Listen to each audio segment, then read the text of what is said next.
Sorry, in I can do it in English. You can do it in English? Does anyone not speak English? Okay. English is fine? Okay, so let me give an introduction in English. Thank you everyone for being here and welcome to a Creative AI Meetup. The idea is to gather people who are active users or entrepreneurs or creators in the AI creative space.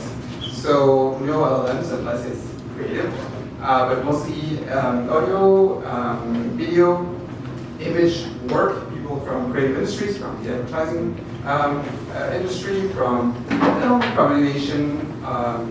The idea is really to gather people around this topic. We have a few presentations here today around this. First of all, we'll be joined by Koum. Then we'll have another presentation from illustrator David, and then a panel with industry professionals from all corners of the AI space. So, thank you again for being here. First of all, let's introduce my former collaborators. Laurent, maybe you want to say a word? Thank you, Alvaro. Thank you, everyone, for joining us today. So, I am the CEO of Pimento, so we're organizing actually the event to bring different creative industries together. So, we're more in the advertising and the marketing industries, working with creative directors, photographers, creative agencies, brand marketing teams. To train AI models on the brand and then to enable them to control the visuals that they want to create.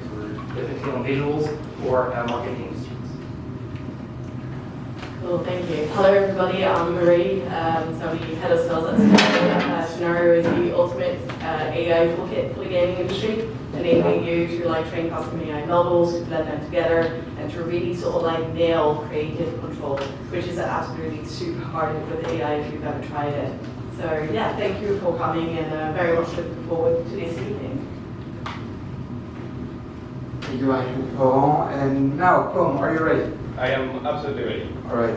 You want to take a seat, maybe? Yeah. All right, let's go. A round of applause for Koum.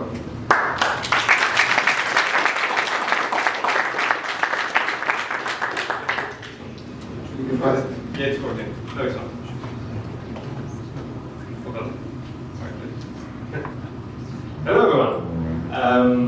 Well, thank you, everyone, for being here. I have to catch my screen. That makes it work a little bit better. That works. Hey, awesome. You guys doing good? So I'm going to talk a little bit about what we do at Extreme Immersion and introduce a little bit the panel that we'll have later, which is bridging the gap between ID and production with generative AI, which is a very vast subject.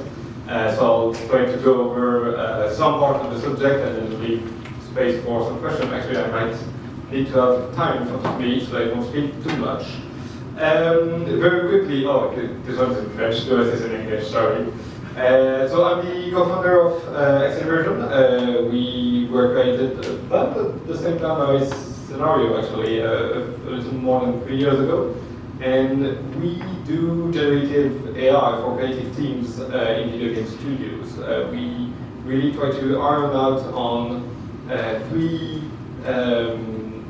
value proposition, especially for NPCs. The idea is to help different creative people produce more content. So we can generate dialogue, so helping narrative designer create, let's say, narrative skeleton, and from that fill out scenes and situation and help conversations between characters take place and fill up a world.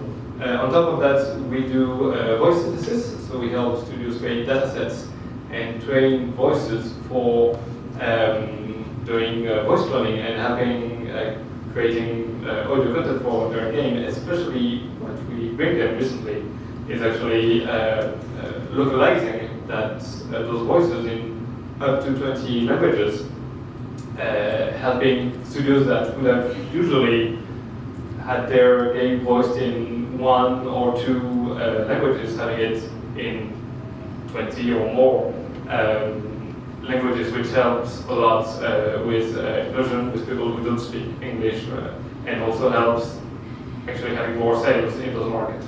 And finally, we also do automated list optimization. So that's really trying to take data from the text and the audio that was either created or generated, and animate the 3D rigs of characters. That's a very time-consuming process in the industry, and animators are expensive, and their work is more often than not not very creative. For very talented people, it's a shame that they do grunt work in an animation and not the interesting part, which is giving life-like animations to a character and particularities that give them a personality. So we try to give them tools to actually do more creative work and less boring work. I'm going to go quickly over all of that because it's not the interesting part. In a summary, we try to do AI for studios because they don't have usually expertise in doing AI, because AI is a very particular field and requires skills that are not present in the video game industry. Because we want video game studios to do content. Because the goal of the company is actually quite selfish. I want to see games bigger, better, and more immersive. And I want game studios to make bigger games. So we're trying to help them do that. So currently we can integrate in like the most classic game engines, which are Unity, Unreal, Blender, Maya, and stuff like that for animators. We also have a platform online where people can create voices and conversations for their characters.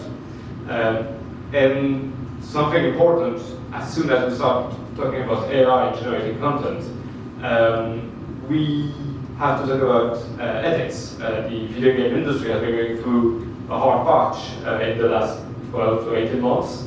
I'm sure everyone's aware of that. And the goal that we have is not to replace humans. It's to give them the ability to do more, which is not the motto of every company doing AI. Well, French companies usually do that pretty well. Others, it's debatable. So we have a big focus on that, and we're trying to help studios understand how those issues get very quickly into production pipelines, and why you have to be very careful from the very beginning when you start using AI.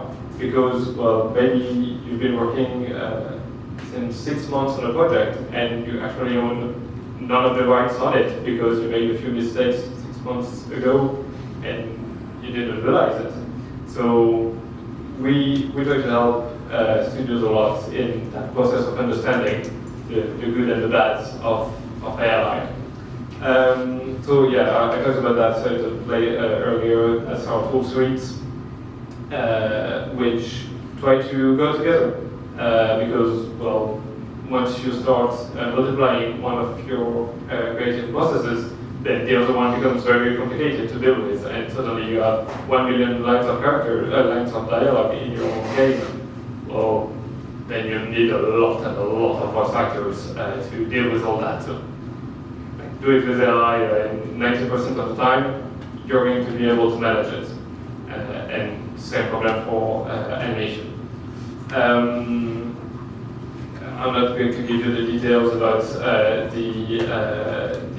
exactly how the different tech works. It's not the interesting part. I'm actually going to talk a little bit more about studios that we work with and kind of the stories of how they came to using those technologies and the new ideas that came with using generative AI. Typically, one of the studios we work with is Hopscotch, which is the bottom one.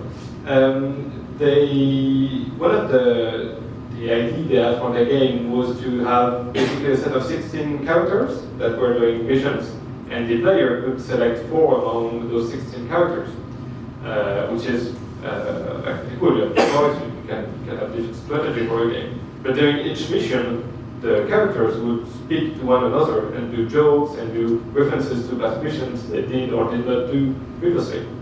And when you quickly start to look at the map, 4 characters among a set of 16 is about 250 possibilities.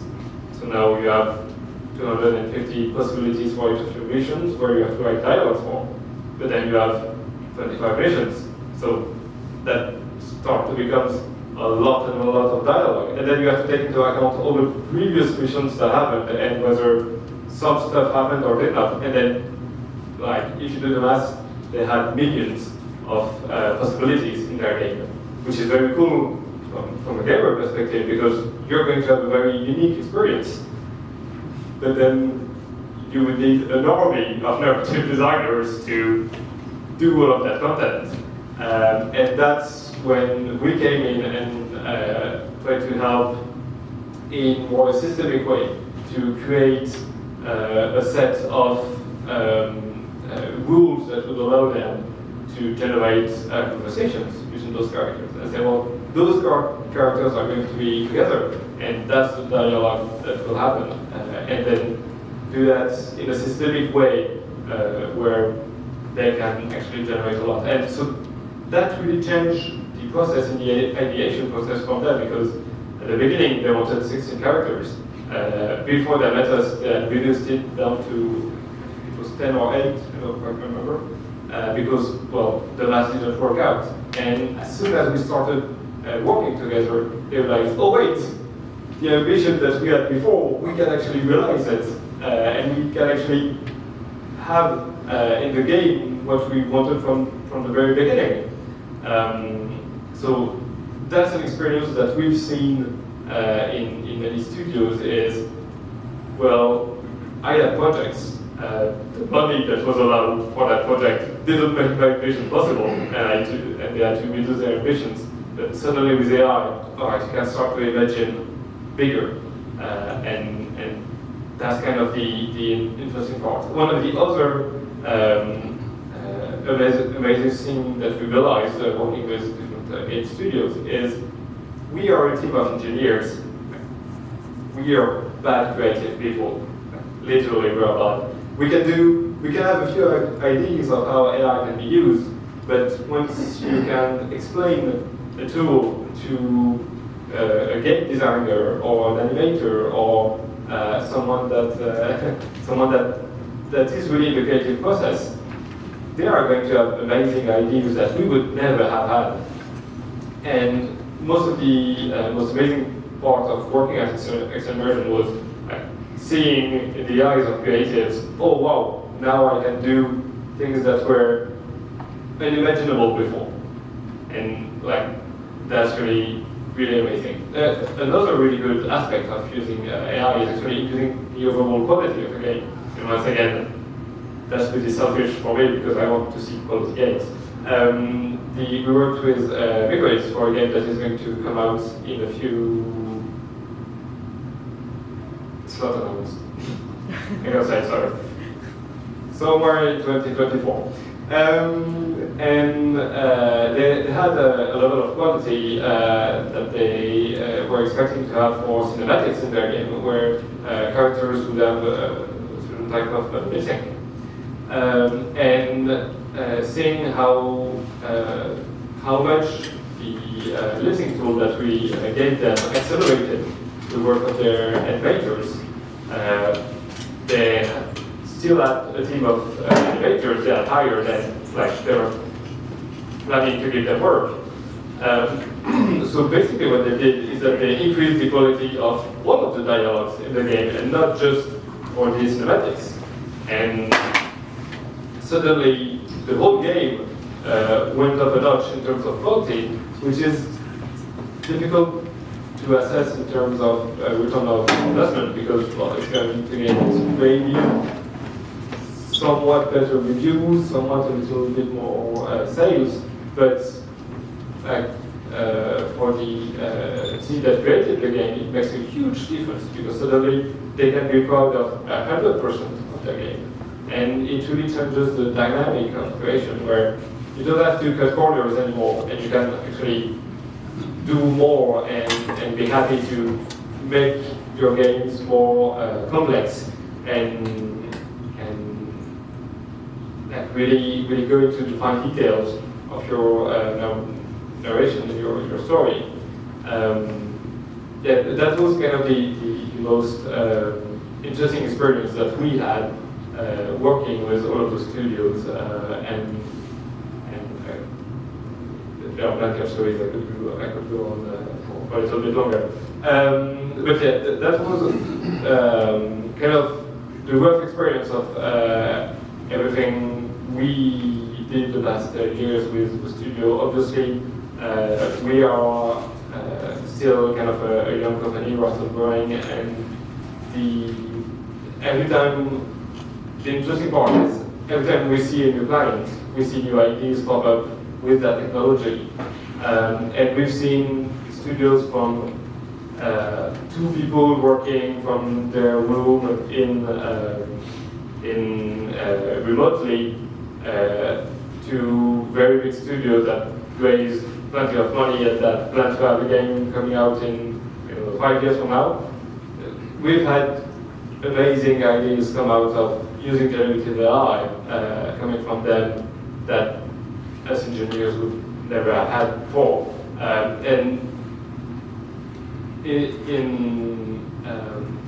globally, the goal of those tools is have the whole industry going up one notch in terms of size, quality, and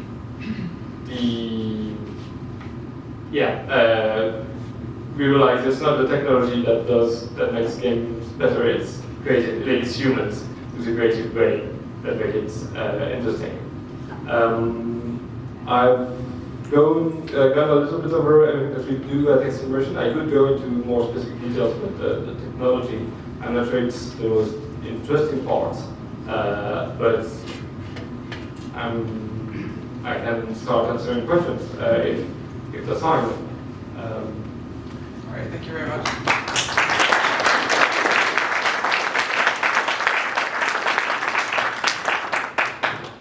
Any questions from the audience? We have one question, please. Let's see if it works. Yeah. If not, it's... Let's see if it works. Okay. No. No. You'll just have to... Yeah, speak up like that. If it's recorded, I'll tell it.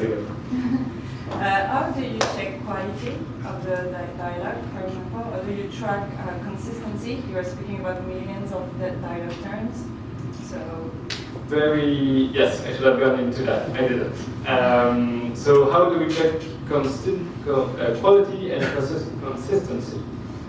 So one of the ways we deploy the technology, and that's especially true for doing text generation and voice generation, we train our algorithms on data that is provided by the studio. There is different reasons for that.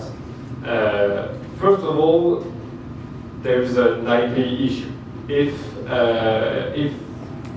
you train an AI on the internet, nobody owns everything that is generated by that AI.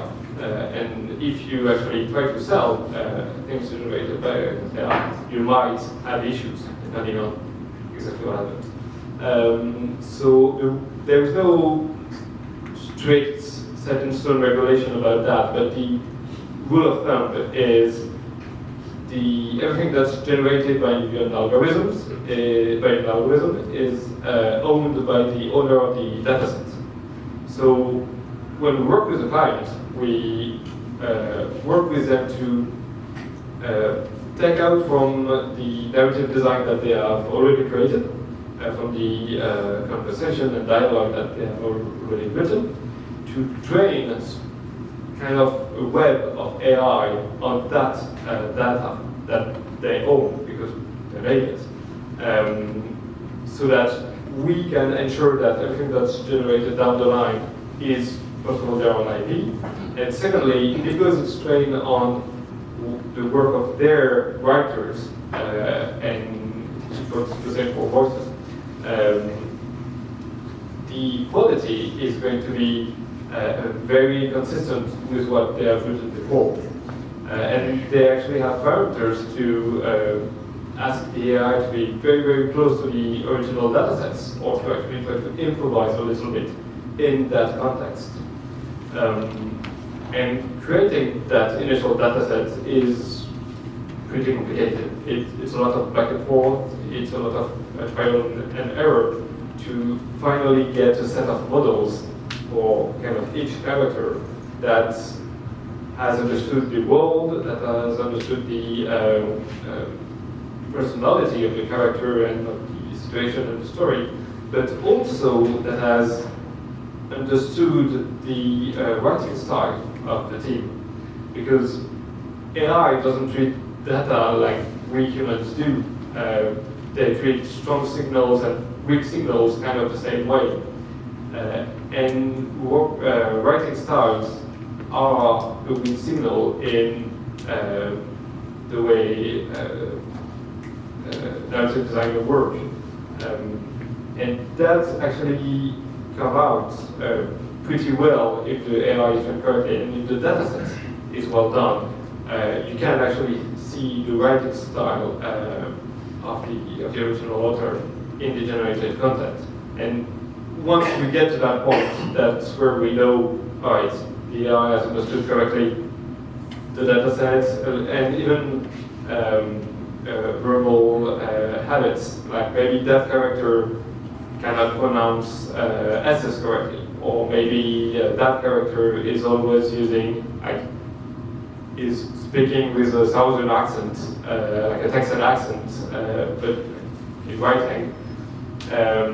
Those are things that the AI can understand and replicate down the line. And that's kind of the point where we figure, right, quality is good from now on.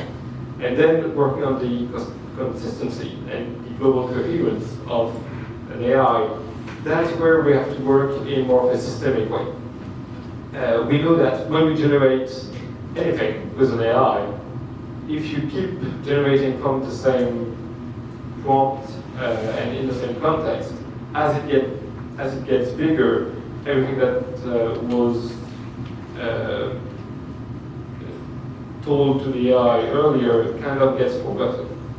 And that's why we create systems in conversation generation where if you do 5, 6, 7 lines of two characters talking to each other, it still can be relevant, especially if you give a goal to the AI and say, well, after the 5th interaction, you're going to try to end the conversation that way.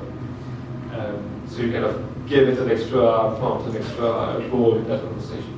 But if you do more than that, if you try to have an AI talking for like 10, 20, 50 lines, it's going to go all over the place, and it's not going to be usable. So that's why the complicated part is creating a system where you can say, well, that's going to be my two characters talking for a few lines, then the situation is going to evolve a little bit, I'm going to change the prompt a little bit, and this conversation is going to get down, and then the third person is coming in, or one is leaving, or something happens, and you try to, when you try to implement that directly into a game engine where you already have systems in place, and you just make sure that you feed the AI all the right information, then you start to get very good results, and results that are very coherent with the situation and the characters. But it's a long process. It's very specific to every studio, every game, every genre of game, I might add. So that's where the expertise of having worked on that with a good set of studios and for a bit of time really helps us go to studio and tell them, all right, that's the list to do a good data set. And once you have done that, we can start working on it and changing it and making it better. That was a long answer. Yeah, go ahead. I have a question based on the same thing, actually, based on your answer to the question, which is, are you trying to use semantic enriched data sets, or just LLM statistic based, but to help structure the data set itself and get better results and better quality? So that question might be a little bit too technical for me. I wouldn't want to say anything wrong regarding what we do. Like, I would have let my founders answer it. I wanted to answer correctly. But I can give you maybe a little bit of insight into what we do, trying not to say more things. Obviously, we are working on LLMs because, well, you have to generate from the dialogue. We are not developing one ourselves because we are not funded like giant companies that we have raised enough money for that, and that's very expensive to do. But the way we do it is through a series of fine-tunes of the same models that we try to, where the data sets you fine-tune your AI on gets smaller and smaller. So that's weight related to those informations gets bigger and bigger for that situation. Is it, so you asked if it was semantic or something else? Okay. Yeah, or share thoughts of, I mean, I have different ways to, but it's probably just like shoehorning the thing to get to what you want to get. So I can also that because I haven't digged enough into exactly how the rest of the team does it, and I prefer not to say anything wrong. Sure, thank you. Sorry about that.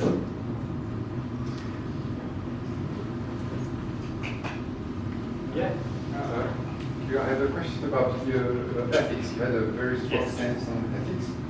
So it's kind of a tricky double question. The first is, have you faced issues from clients? Was it the CEO or like the unions, or did you really have to deal with it? With just like your position from the start? And also, are you not replacing the jobs of the voice actors somehow? Alright, so did we have to deal with the issue at some point, and was the problem from the get-go? And are we replacing voice actors? So, that the stance on ethics was actually one from the very beginning, because talking about AI, it really became an issue quickly, and like even before we had clients talking to us about it, even the commercial process, trying to find prospects and the first clients, that was very quickly questions that came up. So. Yeah, we had situations where we had to deal with it, and we actually had several times where we started working with these clients and said, well, like, we can't use all of those data that you provided us because, well, if we do, like, there's a contaminating license on this data, and everything that we create from that is going to have problems. So. Yeah, sometimes it came from us, sometimes it came from them. But the point is, as long as you try to do things correctly, usually you're going in the right direction. And about voice actors, we actually recently did a whole webinar on IP and GenAI recently, which is, I think, available on our website. Like the replay is available on our website. Where we dive really deeply into those questions. And are we replacing voice actors? So voice data is very particular. It's protected in different ways. And the way we do it is whenever we work with a studio and we want, and they want to have X voice cloned, we have to agree upon a few things before we can start cloning those voices. We have to agree on what are the limits of that voice being used, what is the composition that the voice actor is going to get for each line in the final game. That is, the game with about 75,000 voice lines. About half of them was made for Geralt, so and the voice actor that plays Geralt. That took him about 2.5 years to record everything. To be checked if I'm correct on that number, but like it's a very long time. Now I talked about games having several million voice lines, and imagine needing to hire actors for doing like a few hundred thousands of them. That's not humanly possible. Right? Literally, you won't have enough time in your lifetime to do all of those voice lines. So from that moment, it's not humanly possible to do that. And even voice actors' voices change over time. So even in the short time frame, it's not feasible. Now, what you can do is, for your game main storyline, work with the natural voice of your actor, and then for every side quest, use a clone voice of the actor for those voice lines. And in that case, the actor is still going to be hired to do a lot of voices. He's still going to, well, work plenty of time and a lot of time for that company and that game. But then everything else is not because it's very expensive. And it only has a few % of sales in those countries. And unless you're going to sell hundreds of thousands of copies in each of those languages, it's not going to be worth it to do the voice localization. So, in that context, well, Game Studio A was planning to do English and French. Well, now they can do English and French as usual, but also 20 more languages with AI, and increase their sales. And actually, maybe the next time over, they can do a game in 4 languages with humans and the rest with AI. Because AI is not going to be 100% of the quality of the voice actor. Because like there's creativity in doing voices and doing like you're an actor. It's work to do something correctly. AI cannot get to that level of quality, and we know that. And that's why when we generate text, we explain to studios, you're going to have to go over everything that's generated, like to read it again to make sure it's good. Same with animation. Make it done so that you can then modify it and correct it and add like creative input into that. Same with voice. It's not going to be 100% of the quality, obviously. So if at some point it's economically viable to do everything with a voice actor, do it, it's going to be better. But if it's not, then in that case, AI may help you. And that's also why we don't really work with very, very big studios. Like, typically, when Diablo 4 came out, I don't know if you looked at the credits of Diablo 4, there were 2,500 voice actors for that game. That's about a third of the amount of people that worked on that game. That's a lot. When you're a big enough company, you can just hire 2,500 people, and that will work because you have the money to do it, you have the bandwidth to take care of that. When you're a small studio and you have a few hundred thousands or a few millions of budgets, you just can't do it. All right, thank you very much.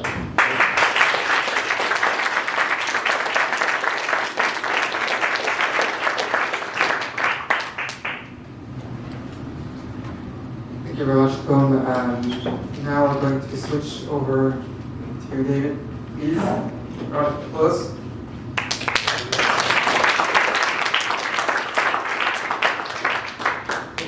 This will be in French. Apologies for the language, but we have to showcase French first as well. Let's just get set up here. Okay, so maybe if you want to introduce yourself and Bonsoir à tous, je suis désolé, je vais parler en français. Je vais utiliser la série caricature. Alors pour me présenter, j'ai 20 ans d'expérience en dessin, j'ai fait du dessin animé, du jeu vidéo et de la bande dessinée, ce qui m'a permis de tester plusieurs méthodes de production de justement d'avoir un minimum d'expérience pour pouvoir expliquer ce que je fais. En gros, comment j'ai découvert l'intelligence artificielle? J'ai découvert que je suis tombé sur beaucoup de réactions très négatives dans la profession qui rejetaient le truc, qui en avaient peur, qui rejetaient la techno. Et heureusement, entre guillemets, pour moi, je n'avais pas de travail à ce moment-là. Donc j'ai pris le risque, je suis vraiment jeté la tête la première dedans. Et j'ai adoré en fait, c'est vraiment extraordinaire, c'est des outils incroyables, comment on peut faire des choses vraiment bien. Donc je ne sais pas si vous connaissez Midjourney, voilà, c'est un truc très standard. J'ai essayé au début, j'ai beaucoup apprécié par rapport au visuel, à la qualité des images qui étaient générées, mais en tant que dessinateur, je me suis très vite senti limité. À savoir que j'avais des belles images, mais qui ne correspondaient pas forcément à ce que j'attendais. Je n'avais pas de contrôle sur ce qui était généré, je n'avais pas de contrôle sur la ligne, peu pour un minimum de contrôle. Mais et c'est là que j'ai découvert Stable Diffusion. Stable Diffusion, c'est une boîte anglaise qui a lancé ça, c'est un logiciel open source en gros, qui réagit plus ou moins comme une journée, mais qui a une chose fondamentale que toutes les IA doivent avoir de toute manière sur le long terme, c'est les contrôleurs. Les contrôleurs, c'est c'est un plus. En fait, on a le texte qui génère une image, ça vous devez connaître. Et les contrôleurs, c'est un truc qui lui dit voilà, tu respectes ce trait, tu respectes la lumière que je viens de te donner, et tu la réinterprètes. Donc on a une vraie collaboration, parce qu'on peut vraiment se permettre de lui de dire on tient encore le truc en fait, si vous voulez. Je ne sais pas comment expliquer, mais par rapport à Midjourney, je me sentais vraiment spectateur finalement de ce que je lui demandais. Là, Stable Diffusion nous permet de contrôler exactement ce que je veux. Alors là, je ne sais pas si on peut enlever. Voilà. Vous voyez le truc. Alors ça, c'est un premier essai de personnage. L'idée, c'était vraiment de tester une cohérence de design, chose qui n'est pas très évidente à avoir avec une IA, parce qu'elle peut faire des images extraordinaires, mais comme je vous disais, elle n'a pas cette... elle s'éloigne très rapidement. Une fois qu'on essaie de générer d'autres images, de choses, elle peut aller dans tous les sens. Donc là, l'exercice, et ce que je vous présente, je vais faire préciser, je ne travaille pas pour Pixar, donc voilà, c'est vraiment des exemples qui sont évidents, et c'est des exercices. C'est vraiment comme ça que je conçois mes travaux actuels.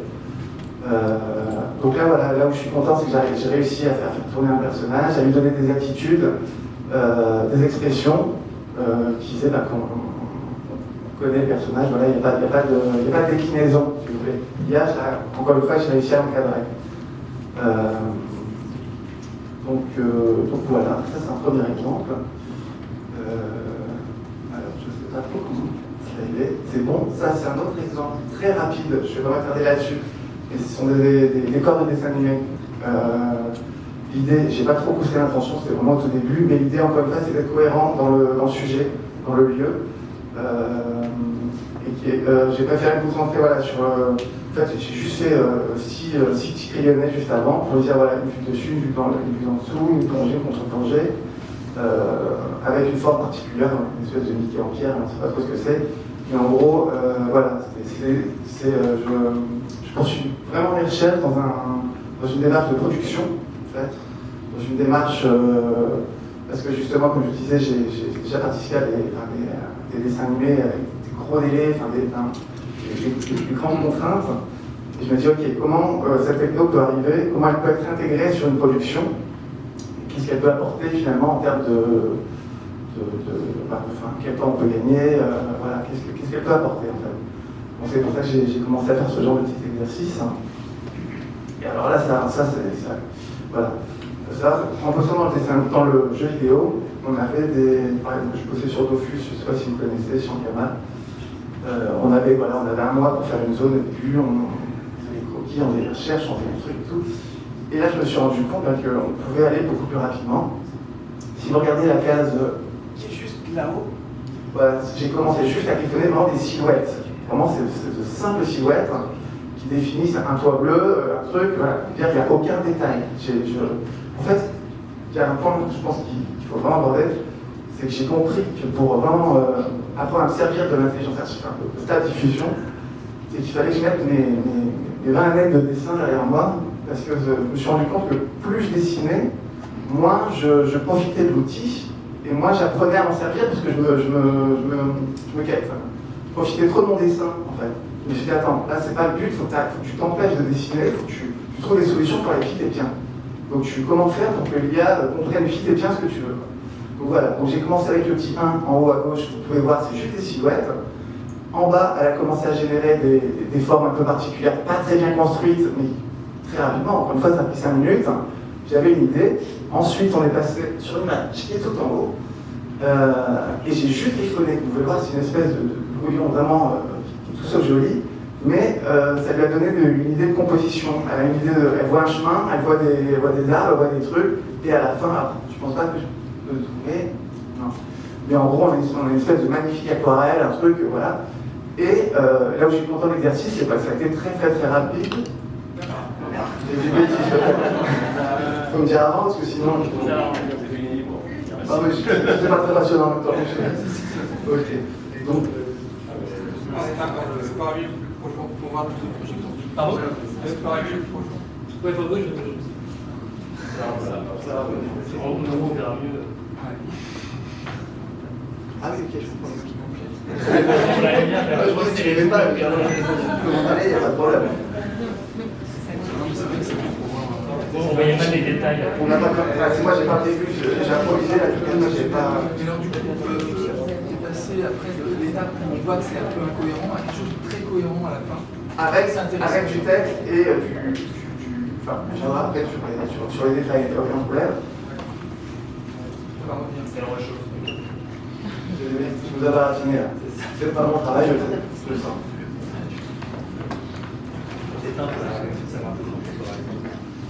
Mais donc voilà, c'est assez particulier ma démarche. Autant je suis tombé sur beaucoup de profils sur internet, j'en profite qui a réussi son truc, mais j'ai vu beaucoup de profils de personnes qui utilisent l'IA de manière un peu illusoire, c'est-à-dire ils promettent beaucoup de choses, mais ils promettent surtout de compter un texte et de générer une image.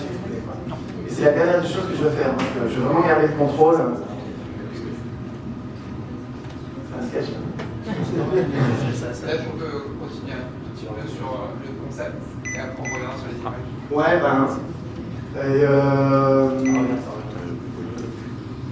et donc, il y a déjà une lumière. C'est bon, ça va.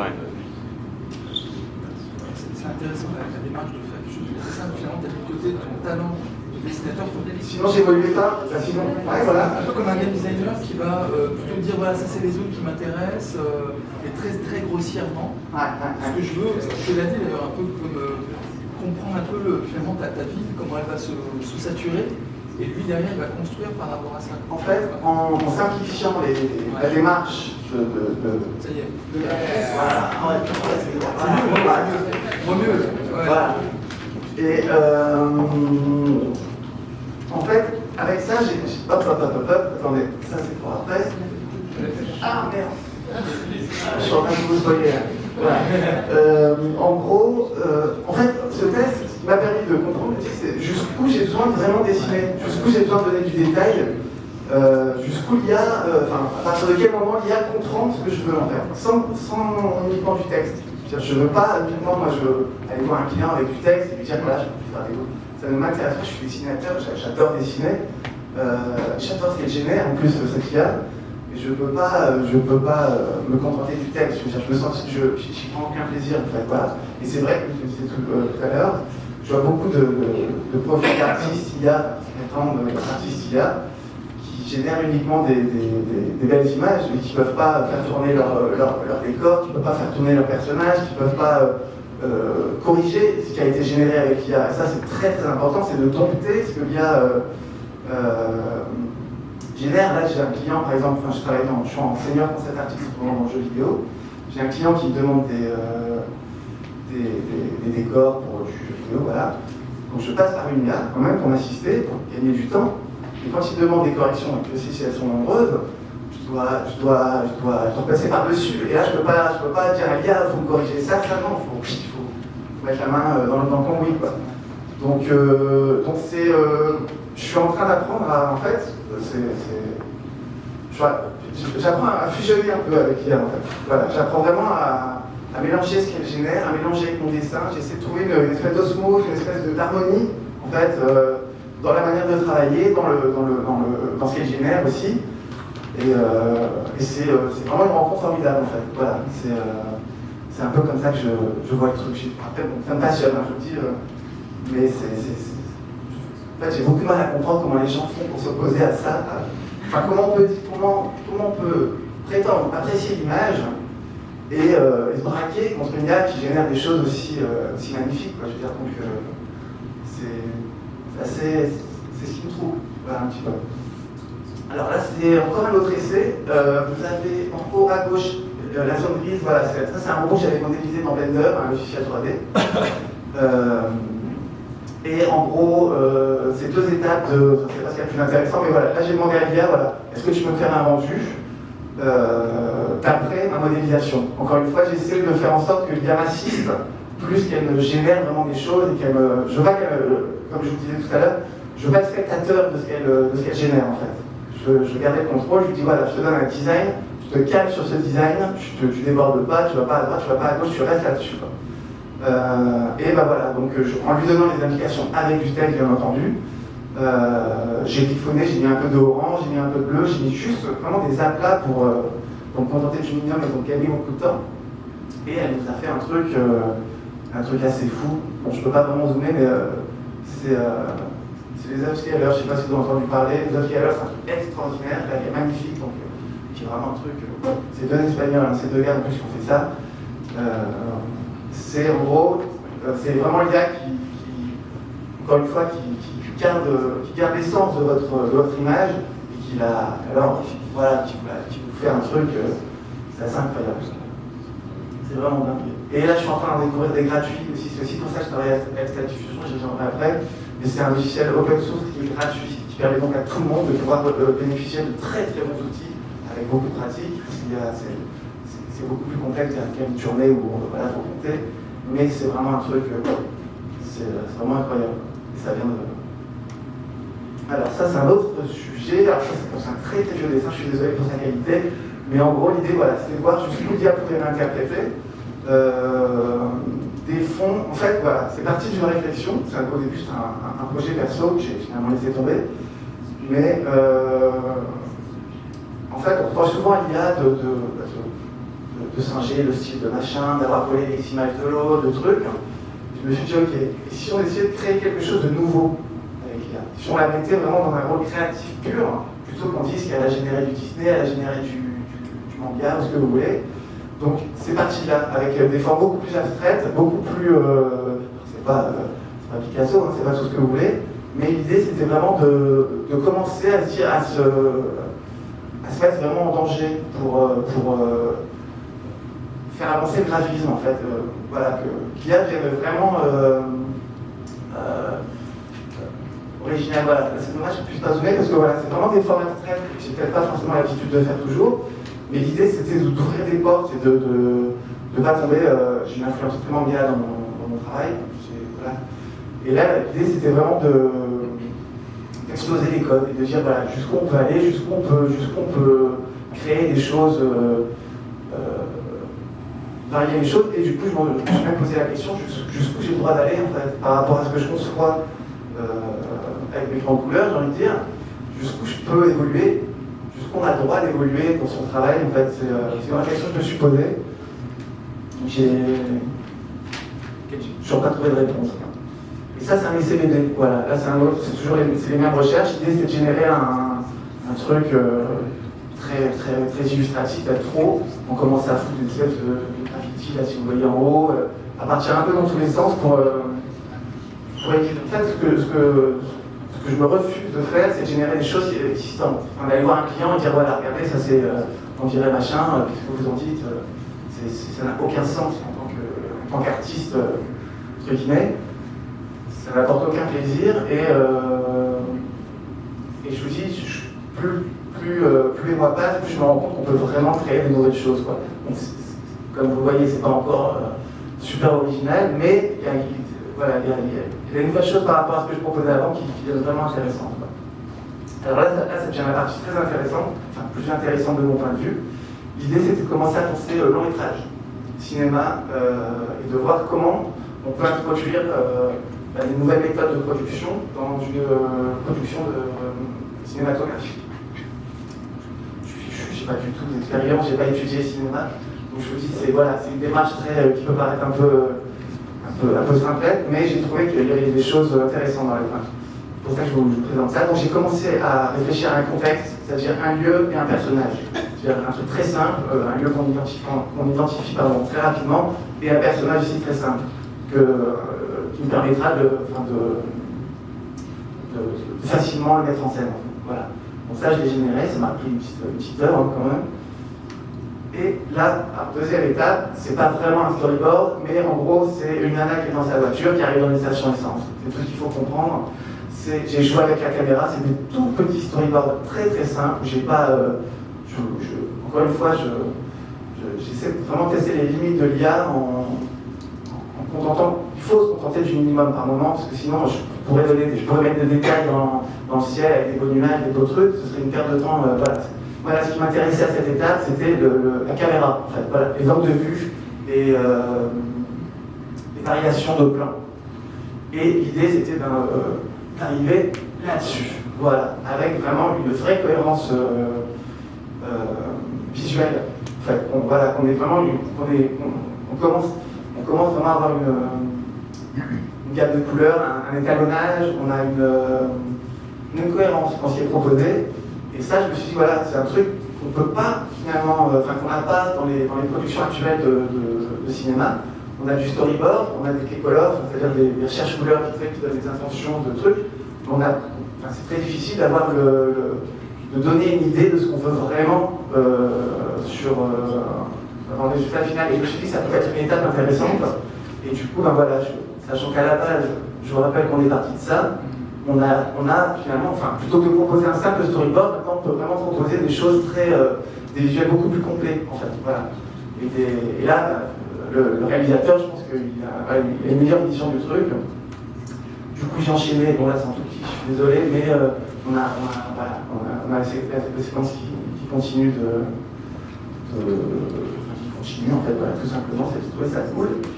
Et là, je suis vraiment désolé que ce ne soit pas en plus grand, mais le deuxième exercice, c'était de créer des variations de style d'après ce qui a été généré en réaliste cinématographique, pour donner un cachet cinématographique à des intentions. Vous pouvez voir, je vais me lever, je vais me permettre. Mais en gros, voilà, ici, on a un côté très Pixar, très 3D classique, très commun, mais c'est possible et ça a été fait vraiment très rapidement d'après les autres visuels. Et de l'autre côté, on a un truc beaucoup plus manga, beaucoup plus. Mais toujours avec une approche très poussée, grâce aux premiers concepts qui ont été générés de manière réaliste. En fait, voilà. Et après, et encore une fois, ça c'est qu'un style de déclinaison, et on peut se permettre d'aller dans tous les sens, j'ai envie de dire. Voilà. Et ça sont deux essais. Alors là, par exemple. It's a very long story, but to put it simply, the zombie was. Merci, on va aller, je vais m'excuser. En gros, là c'est des cohérences de portraits. Vous la connaissez peut-être, c'est la nana qui a joué dans Spider-Man, je ne sais plus son nom, je suis désolé. Zaya. Voilà. L'idée c'était de voir. Pardon ? Je crois. On peut débattre, je sais pas, je sais plus. Mais l'idée c'était de faire en sorte que chaque plan, en fait, soit cohérent, encore une fois, avec la tête du personnage. Avec un personnage bien défini, je veux dire un portrait bien défini, c'est faisable, mais c'est un travail, encore une fois.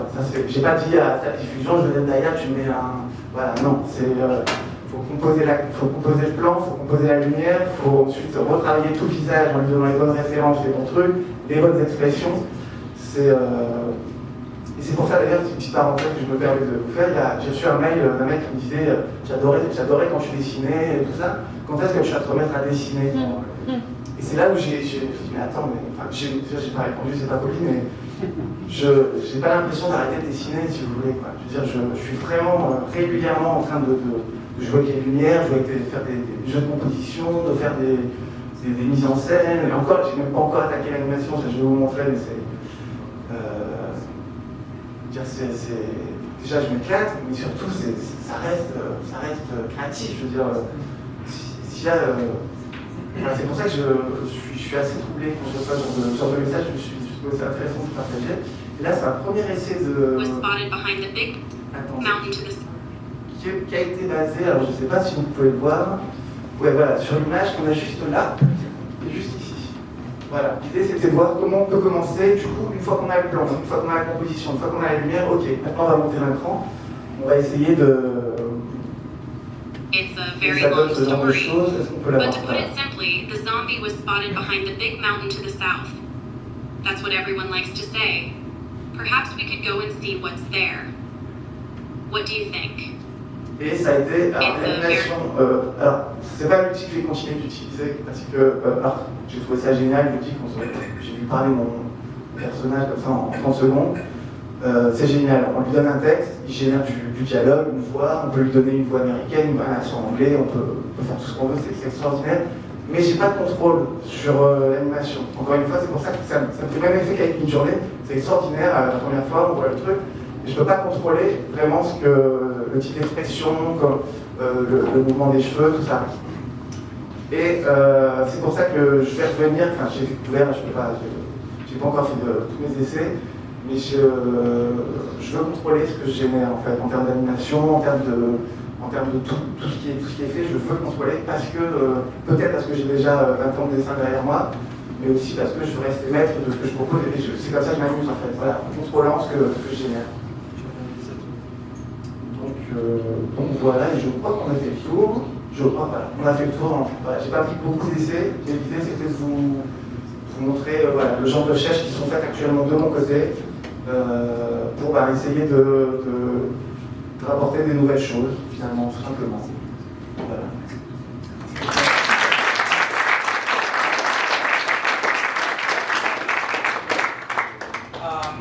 Deux questions, questions before we move on to the panel. Anyone has any questions? Questions? Alors déjà, merci pour cette présentation. C'est super en fait du fait que ce soit un graphiste, un artiste aguerri avec 30 ans de carrière qui essaie d'explorer entre guillemets les nouvelles technologies, qui n'a pas peur en fait. Et ça c'est bien parce qu'en fait, il faut le dire, pas avoir peur. Il va y avoir un expédition. Non mais franchement, on va parler du fait que tu as montré effectivement les étapes pour arriver à des images que tu peux maîtriser et que surtout tu parles du fait que tes 20 ans d'expérience te permettent de retoucher l'image, d'amener, on va dire, 10%, 5% qui reste pour compléter ton image et arriver à quelque chose de contrôlé. Donc toute la question c'est de contrôler en tant qu'artiste, en fait on ne peut pas perdre ce contrôle. Et là tu l'as bien dit, et ça c'est génial. Après, dans la partie storyboard, c'est top, parce qu'effectivement, dans un processus de création, processus de recherche, de développement, c'est hyper intéressant, mais là où il y a une limite par rapport à ce que tu montres, c'est que tu utilises en fait, par exemple, une personnalité. Et là, en fait, tu commences à attaquer tout de suite la zone limite sensible de la propriété intellectuelle, sur laquelle normalement tu n'as pas le droit en fait, d'utiliser. Mais par contre, dans un processus de recherche en interne, tous les studios le font. Tous les studios prennent des gens, font du collage, font plein de choses et développent en interne des idées, mettent en place des choses. Et ensuite, ils prennent des acteurs qui vont payer, et puis ensuite, ils vont développer le projet. Et donc on reste dans ce domaine-là. Je pense que si on le précise bien, a priori, c'est un travail qui est tout à fait intéressant et qui permet d'aller vite, de développer rapidement des idées. Mais par contre, on ne peut pas se dire qu'on va avoir du contrôle sur le style Pixar, le style de... Ah non, c'est vrai, je ne travaille pas pour Pixar, je n'ai pas faire la promo Pixar. Je veux le dire parce qu'effectivement, ça peut laisser penser qu'en fait, on peut se permettre, entre guillemets, d'arriver à contrôler... Ça dépend. Après, il peut aussi y avoir... alors, je comprends, voilà, la propriété intellectuelle, et voilà, c'est très important. Maintenant, ce qui va se passer quand même, c'est qu'il va y avoir beaucoup de personnes qui vont se permettre de faire qui vont pouvoir se permettre de faire du Pixar sur YouTube, ils vont poster des trucs, et ça peut être aussi éveiller Pixar et dire ok, il adore, là, le mec il a trippé, pourquoi est-ce qu'on n'essaierait pas de le contacter? Ça peut être pris comme ça. Après, je pense que c'est aussi l'argent qui peut générer le vrai problème. Bien sûr. Mais c'est là, en fait, il faut bien faire la distinction entre s'amuser avec les outils, Ouais. En tout cas, sur les réseaux, moi c'est comme ça que je les présente. Je les présente toujours en tant qu'exercice. Je viens pas vous faire un numéro d'artiste-auteur, voilà, c'est pas du tout le but. Tu papotes avec Natalia, tu papotes avec Pizza, tout ça. C'est vraiment, je suis curieux en fait. Voilà, c'est vraiment une démarche curieuse. Tu fais bien de le signaler en tout cas. C'est important parce que moi je fais une démo similaire avec le même principe, avec le contrôle, et que j'ai montré à des artistes et tout le monde a compris le principe. Effectivement, ça désacralise le côté IA que le faire de comprendre. Et ça permet en fait de redonner entre guillemets une vision plus, on va dire, naturelle et plus moderne de ces outils qui arrivent et qui vont a priori nous aider à développer plein de choses. C'est ce que j'essaie de faire. Voilà. Et c'est ce qui permet aussi de rassurer, de montrer qu'il y a toujours l'inscription d'artiste et de celui qui a aussi cette vision artistique qu'il souhaite transmettre et qui finalement aujourd'hui est encore un peu frustré parce qu'il n'arrive pas à tout contrôler de ce que fait LVA. Mais en tout cas, ce qui est bien, ce qui est rassurant, moi en tant que directeur d'école, avec nos étudiants, c'est ce qu'on essaie de faire, c'est de leur dire que c'est un outil qui vous aide simplement, comme tu l'as dit, à faire du bac à sable, déjà, à expérimenter des choses que vous n'auriez pas eu le temps nécessairement de pouvoir expérimenter. Et que, en fait, pour la petite histoire, nos étudiants sont ceux qui sont sur la partie artistique, parce qu'il y a aussi les programmeurs et les game designers, et c'est assez intéressant de voir que ceux qui sont vraiment le plus en difficulté pour dire je suis pour, ils sont plutôt contre, ce sont les artistes, c'est-à-dire les game. I don't think it's still a question for me, but we have two new panelists here, Kota and Minza, so maybe we'll both introduce yourselves. Alors, nous Quentin Auger, co-founder of the Head of Innovation of Data Animation, animation studios that's focused like 5 years ago, focused on using new technology or different technologies.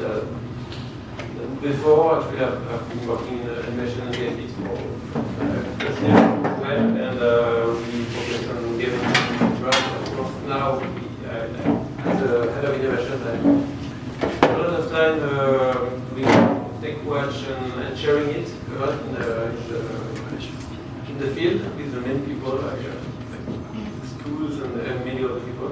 And of course, generative AI is right now, and I'm also part of an active member of a group, an interstructural group of work in which there are researchers and teachers and artists, technicians, and studios, etc. We are working on the impacts of generative AI in our field, game engineering, VFX and animation. It's financed by France 2030 subsidies and CNC, etc. And we organize the jams and also seminars, and we want to make more people discuss about it, especially not only the people involved in it, but also sociologists, economists, and Hi, I'm Minta Carlson. I am co-founder of Prompt Crafted, which is an artist's approach to generative AI. We take a little bit of a creative technologist thought process around it. My background is actually more in traditional design, but I do fine-tune and use fairly complex workflows using UI, Stable Diffusion, Baseline, etc. I've been posting a lot of models on Hugging Face, so if you've been seeing a lot of these artistic models recently, you might have seen them. But yeah, my art specialization is in helping different, whether it's a studio or a gaming company, or really we have clients from a lot of different walks of the artistic life, helping them integrate AI into their pipelines, and often really helping them hyper-customize to make sure that whether it's a particular art style that they've been working with an internal artist on and they want to be able to speed up their pipeline internally, or whether they want to create a mini art game engine. These are the pieces where we help them look at what's available in the space and what they need to create it. Thank you very much. It's working. Nice. Okay. So to start off, maybe my first question would be to you all. If you want to answer in French, you can answer in French. That's what I'm fine. To you, what are currently the most promising applications of AI in creative industries? The most promising. I actually think that animation is, to me, the most promising right now. I've been looking at a few different studios and what they're doing, and also the tools that keep popping up in the space. And I think rather than a text-to-video animation, which I think is a great idea, and I see people doing it all the time, but I think sooner than that, we're going to see animation pipelines sped up and really hyper-localized by all of the tools and the ways that it can, in fact, take something that would have taken a huge budget and been out of the scope for a smaller studio or an indie animator and allow them to follow it through to fruition. That's what I see in this case.